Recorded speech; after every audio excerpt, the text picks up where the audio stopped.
Capítulo 32. Trata como prove ao Senhor pô-la em espírito no lugar do inferno que por seus pecados tinha merecido. Conta um pouco do que ali se lhe representou. Começa a tratar da maneira e modo como se fundou o mosteiro de São José onde agora está. Depois de muito tempo, quando o Senhor me tinha já feito muitas das mercês que tenho dito e outras muito grandes, estando um dia em oração, achei-me de repente, sem saber como, e segundo me parece, toda metida no inferno. Entendi que o Senhor queria que visse o lugar que os demônios lá me tinham preparado, e eu merecido, por meus pecados. Foi de brevíssima duração, mas, embora eu vivesse muitos anos, parece-me impossível esquecê-lo. Parecia-me a entrada à maneira de um beco muito comprido e estreito, semelhante a um forno muito baixo e escuro e apertado. O chão pareceu-me de uma água com lodo muito sujo e de cheiro pestilencial e cheio de muitas sevandijas peçonhentas. No fundo, havia uma concavidade aberta numa parede a modo de um armário, aonde me vi meter em muita estreiteza. Tudo isto era deleitoso à vista, em comparação do que ali senti. Isto que tenho dito vai mal encarecido. Este outro parece-me que nem ainda pode haver princípio de o poder explicar e de compreender como é. Senti um grande fogo na alma que eu não chego a entender como poder dizer de que maneira é. As dores corporais são tão incomportáveis que, apesar de eu as ter passado nesta vida gravíssimas, tudo é nada em comparação do que ali senti. E, segundo dizem os médicos, tive as maiores que aqui se podem passar. Foi encolherem-se-me todos os nervos quando fiquei tolhida, além de outras muitas e de muitas maneiras, e até algumas, como tenho dito, causadas pelo demônio. Pois tudo isso é nada em comparação do que ali senti e ver que havia de ser sem fim e sem jamais cessar. Isto, pois, não é nada em comparação com o agonizar da alma, um aperto, uma sufocação, uma aflição tão sensível e com um tão desesperado e aflitivo descontentamento, que eu não sei explicar. Porque, dizer que é um estar sempre arrancando-se a alma, é pouco, pois que então ainda parece que outro vos acaba com a vida, mas aqui é a própria alma que se despedaça. O caso é que eu não sei como encarecer aquele fogo interior e aquela desesperação sobrepostos a tão gravíssimos tormentos e dores. Não vi eu quem os dava, mas sentia-me queimar e retalhar, ao que me parece.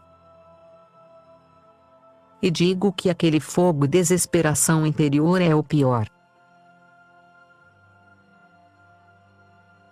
Estando em tão pestilencial lugar, tão desesperada de toda consolação, não assentar-se, nem deitar-se, nem há lugar, porquanto me puseram neste como que buraco feito na parede. Porque estas paredes, que são espantosas à vista, apertam por si mesmas e tudo sufoca. Não há luz, mas tudo trevas escuríssimas. Eu não entendo como pode ser isto, que, não havendo luz, se vê tudo o que à vista há de causar pena. Não quis o Senhor que eu então visse mais nada de todo o inferno. Depois tive outra visão de coisas espantosas, o castigo de alguns vícios. Quanto à vista, pareceram-me muito mais espantosos, mas como não sentia a pena, não me fizeram tanto temor como na visão em que o Senhor quis que eu verdadeiramente sentisse aqueles tormentos e aflição no espírito, como se o corpo estivesse padecendo. Eu não sei como isso foi, mas bem compreendi ser grande mercê e que o Senhor quis que eu visse, numa vista de olhos, donde me tinha livrado a sua misericórdia. Porque não é nada ouvi-lo dizer, nem eu ter meditado de outras vezes sobre diversos tormentos. Embora poucas vezes o fizesse, pois que, por caminho de temor, não ia bem a minha alma. Nem que os demônios atormentam, nem outros diferentes suplícios que tenho lido, nada é como esta pena, porque é outra coisa.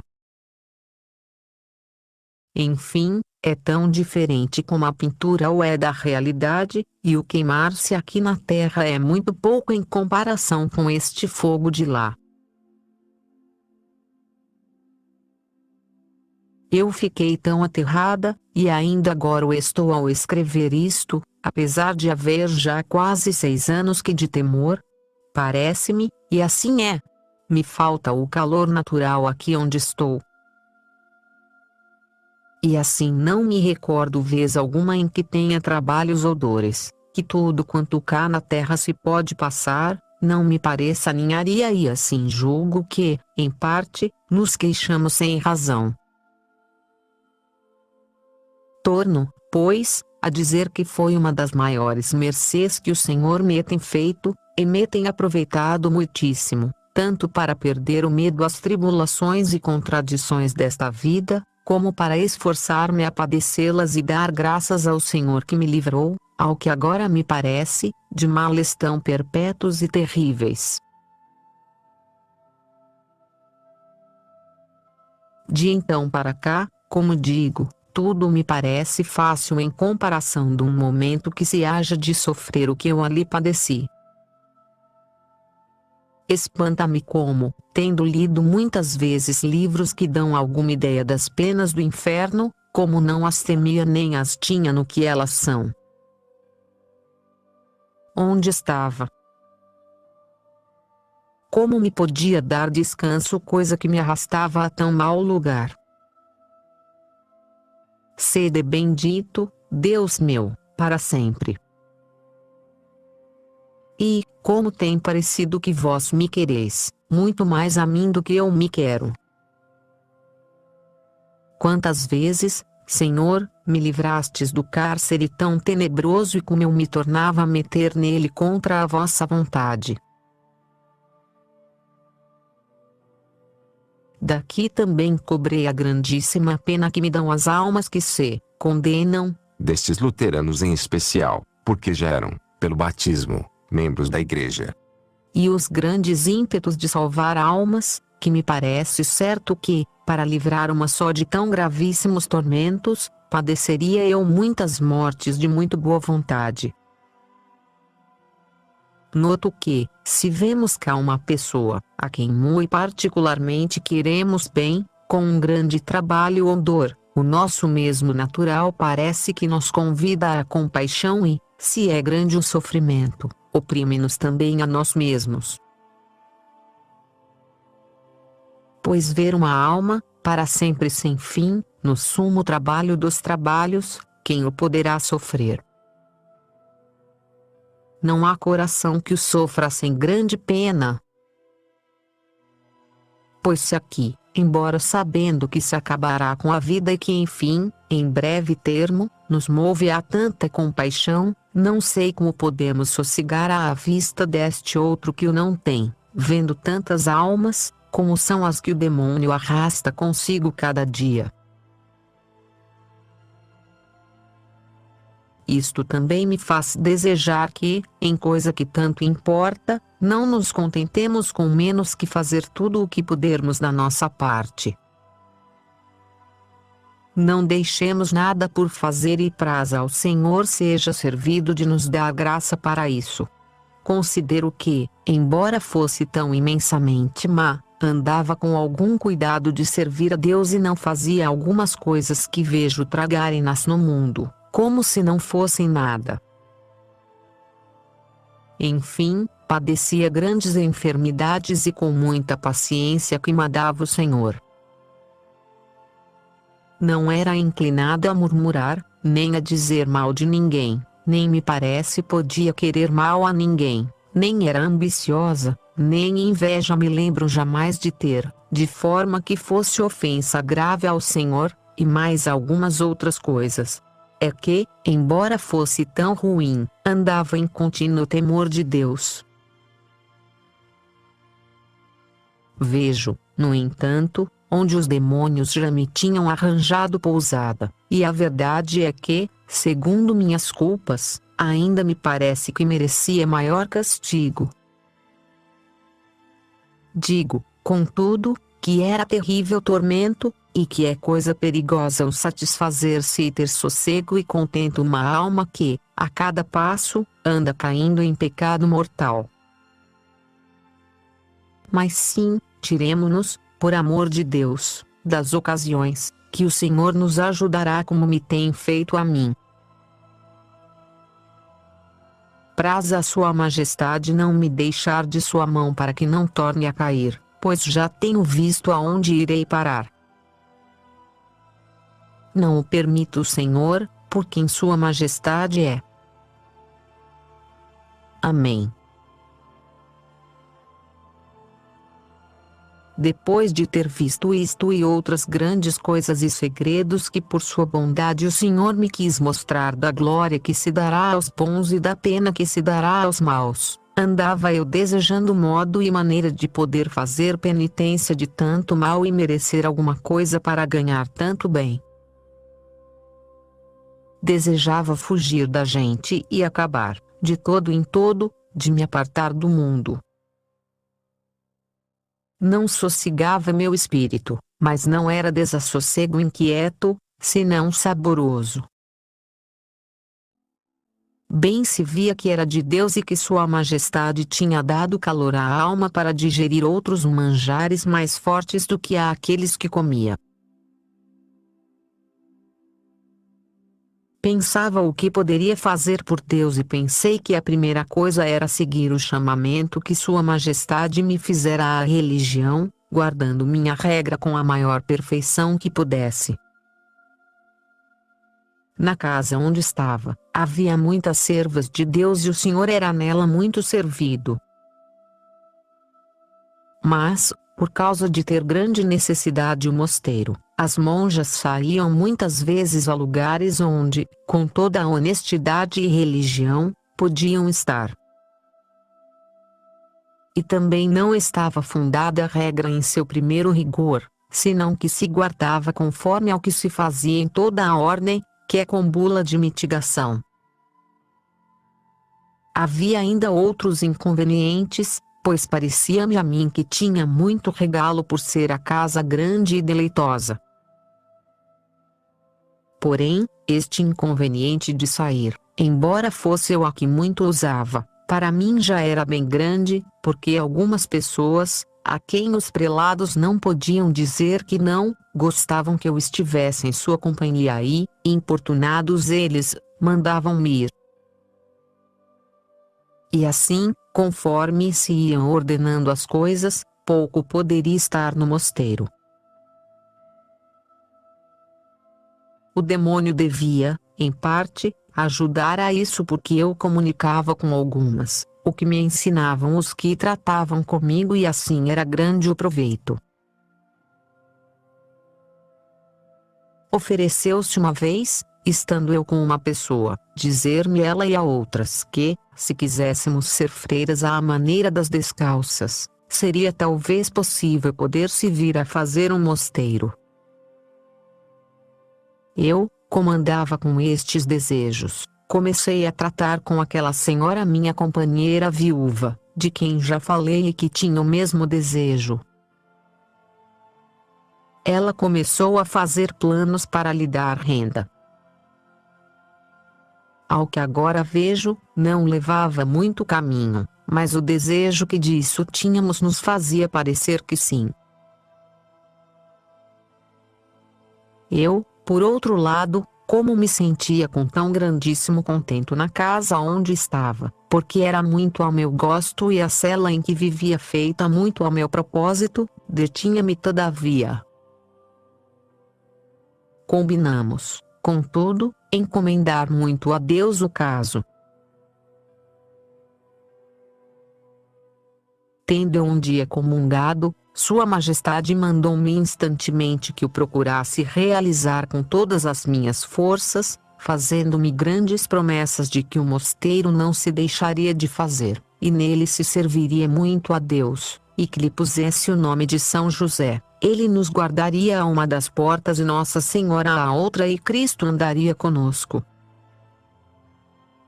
Que esta casa seria uma estrela que irradiaria de si grande resplendor e, embora as religiões estivessem relaxadas, não pensasse eu que lhe era pouco servido nelas. Que seria do mundo se não fossem os religiosos?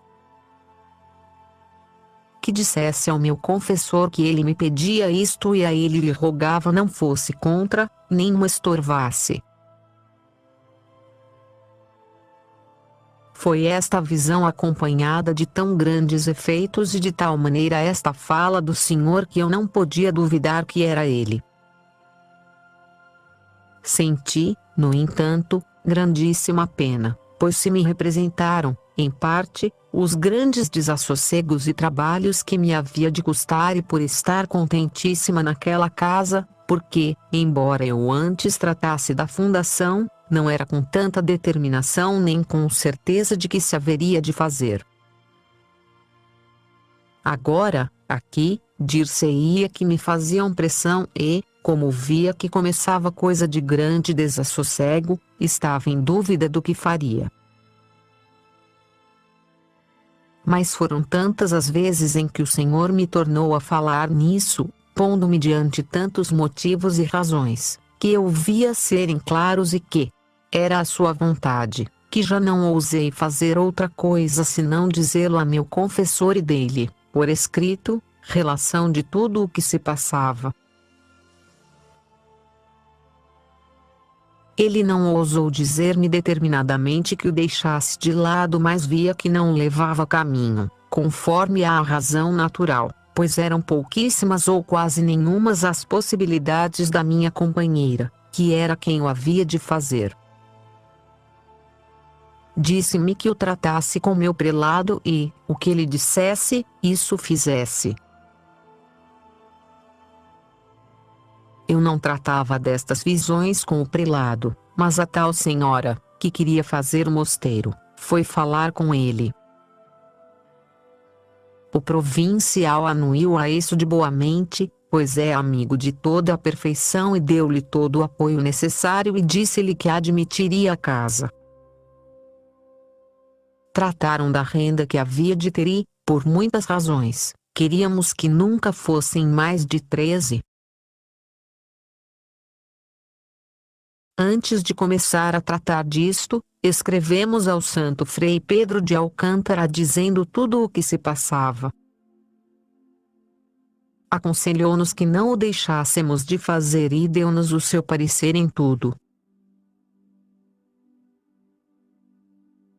Ainda mal se tinha começado a saber no lugar, quando veio sobre nós a grande perseguição que não se pode descrever em poucas palavras. Foram ditos, risos, dizer-se que era disparate. A mim diziam que estava bem no meu mosteiro. À minha companheira, tanta foi a perseguição, que a trazia mortificada. Eu não sabia que fazer de mim e, em parte, parecia-me que tinham razão. Estando assim muito aflita encomendando-me a Deus, começou Sua Majestade a consolar-me e a animar-me. Disse-me que por aqui veria o que passaram os santos que tinham fundado as ordens religiosas, que muito maior perseguição do que as que eu podia pensar tinha eu de sofrer, mas que disso não se nos desse nada. dizia-me algumas coisas para que eu as dissesse à minha companheira, e o que mais me espantava é que logo ficávamos consoladas do que já tínhamos passado e com ânimo para resistir a todos. E é assim que, de gente de oração, e, enfim, em todo lugar, não havia quase pessoa que não fosse então contra nós e não lhes parecesse grandíssimo disparate. Foram tantos os ditos e o alvoroço do meu próprio mosteiro, que, ao provincial, lhe pareceu difícil opor-se a todos e assim mudou de parecer e não quis admitir a fundação. Disse que a renda não era segura e que era pouca e muita contradição. Em tudo parece que tinha razão. E, enfim, desinteressou-se e não o quis admitir. A nós já nos parecia que tínhamos recebido os primeiros golpes e deu-nos uma pena muito grande, em especial a mim por ver o provincial contrário, porque, querendo ele, tinha eu desculpa para todos. A minha companheira já não a queriam absolver se o não deixasse, porque, diziam, estava obrigada a evitar o escândalo. Ela foi ter com um grande letrado, muito grande servo de Deus, da ordem de São Domingos, a dizer ia dar conta de tudo. Isto foi ainda antes do provincial ter abandonado a ideia, porque em todo lugar não tínhamos quem nos quisesse dar um parecer e assim diziam que nos guiávamos só por nossas cabeças. Esta senhora deu, pois, relação de tudo, e conta da renda que tinha do seu morgádio, a este santo varão, com grande desejo que nos ajudasse, porque era ele o maior letrado que então havia neste lugar e poucos maiores havia na sua ordem. Eu também lhe disse tudo o que pensávamos fazer e algumas causas que nos levavam a isso. Não lhe disse, no entanto, coisa de revelação alguma, senão as razões naturais que me moviam, porque eu não queria que nos desse parecer senão conforme a elas. Pediu que lhe dessemos um prazo de 8 dias para responder e perguntou se estávamos determinadas a fazer o que ele nos dissesse. Disse-lhe que sim e, embora eu o dissesse e penso que o faria, nem mesmo por então via caminho para o levar por diante. Nunca perdi a segurança de que Sé havia de fazer o mosteiro. Minha companheira tinha mais fé, nunca ela, por coisa alguma que lhe dissessem, se resolveria a deixá-lo.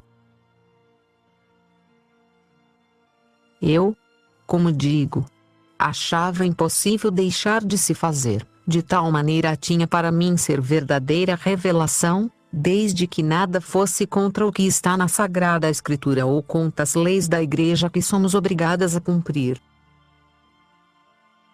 Mas, embora a mim verdadeiramente me parecesse ser de Deus, se aquele letrado me dissesse que não o podíamos fazer sem o ofender e que íamos contra a consciência, parece-me que logo me apartaria disso ou buscaria outro meio, porém o Senhor não me dava senão este.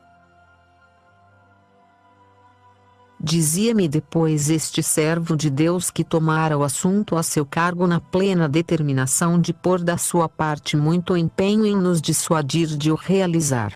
É que já tinha vindo à sua notícia o clamor do povo e a ele também lhe parecia desatino, tal como a todos. E logo que soube que o tínhamos ido procurar, um cavalheiro mandara avisar para que visse o que fazia e não nos ajudasse, mas, em começando a ver o que nos havia de responder e a pensar no negócio e o intento que tínhamos e maneira de viver e religião, assentou-se-lhe ser muito do serviço de Deus e que não se havia de deixar de fazer. E assim nos respondeu que nos dessemos pressa em concluí-lo e disse a maneira e esboço que havia de ter, e, embora a fazenda fosse pouca, que alguma coisa se havia de fiar de Deus. quem contradissesse a fundação, que fosse ter com ele, que ele lhe responderia. Assim sempre nos ajudou, como depois direi. Com isto nos fomos muito consoladas e também porque algumas pessoas santas, que nos costumavam ser contrárias, já estavam mais aplacadas e algumas até nos ajudavam. Entre elas, uma era o Cavalheiro Santo, de quem já tenho feito menção, o qual, como o é, e lhe parecia levar caminho de tanta perfeição, por ser a oração todo o nosso fundamento, embora os meios lhe pareciam muito dificultosos e sem caminho, rendia seu parecer a que podia ser coisa de Deus, o mesmo Senhor o devia mover. Assim fez com o Mestre, aquele clérigo servo de Deus, de quem disse ter sido o primeiro que me tinha falado, que é o espelho de todo lugar, como pessoa que Deus tem nele para remédio e proveito de muitas almas, que também já estava em me ajudar no negócio. Estando pois as coisas nestes termos, e sempre com a ajuda de muitas orações, compramos uma casa em bom lugar. Era pequena. Disto, a mim, não se me dava nada, porquanto o Senhor me havia dito que entrasse como pudesse, depois veria o que Sua Majestade faria.